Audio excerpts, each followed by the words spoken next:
अवचित भेट. रिया कॉलेजला जाताना रोज त्याच बस स्टॉपवर उभी राहायची. एक दिवस तिथे एक नवीन मुलगा दिसला. त्याचं नाव शिरीष. पहिल्याच भेटीत शिरीषला रियाबद्दल ओढ वाटली.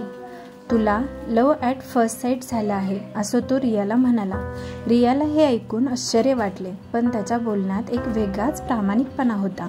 त्यांच्यात हळूहळू मैत्री झाली. रोजच्या भेटी आणि गप्पामुळे ते एकमेकांच्या जवळ येऊ लागले. शिरीष तिच्या प्रत्येक छोट्या छोट्या गोष्टींकडे लक्ष द्यायचा, तिला समजून घ्यायचा.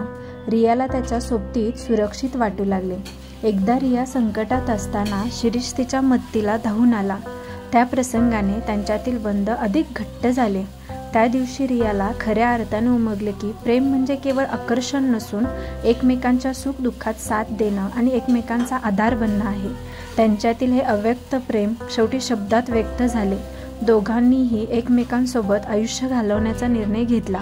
आयुष्याच्या प्रवासात अनेक अडचणी आल्या, पण त्यांच्या प्रेमाच्या साथीनं प्रत्येक वादळाचा सामना करण्याची ताकद त्यांना मिळाली.